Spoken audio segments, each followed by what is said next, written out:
కుటుంబాలని శాపంగా మార్చుకోవాకండి. నీ మూర్ఖత్వంతో పిల్లల్ని బలి చేయవాకండి. పిల్లల జీవితాలతో ఆడుకోవాకండి. చీటికి మాటికి గొడవలు పెట్టుకుంటూ ఇంట్లో అసమాధానం, అల్లరి, రోత. పిల్లలు తినబోయే సమయంలో గొడవ, తినలేరు పాపం. అమ్మా నాన్న సంతోషంగా కళకళలాడుతూ ఉంటే పిల్లలు ప్రశాంతంగా ఉంటారు. కానీ వాళ్ళని గొడవలు వేసుకొని గందరగోళం చేసుకొని ఒకళ్ళనొకళ్ళు తృణీకరించుకుంటూ ఉంటే పిల్లలు కడుపు నిండా తినగలరా? కంటి నిండా నిద్రపోగలరా? వాళ్ళు చెప్తూ ఉంటారు, డాడీ ఆగు డాడీ, మమ్మీ నువ్వు ఉండు మమ్మీ, డాడీ అంతే కోపడతాడు, తర్వాత సైలెంట్ అవుతాడు, ఊరుకో మమ్మీ, మీకు తెలియదు పోండి అంటారు. మీరు వాళ్ళ గుండెలు అవిసిపోతూ ఉంటాయి.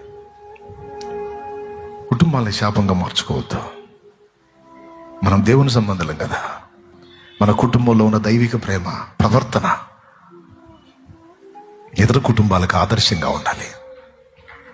ఇతర కుటుంబాలకు మాదిరిగా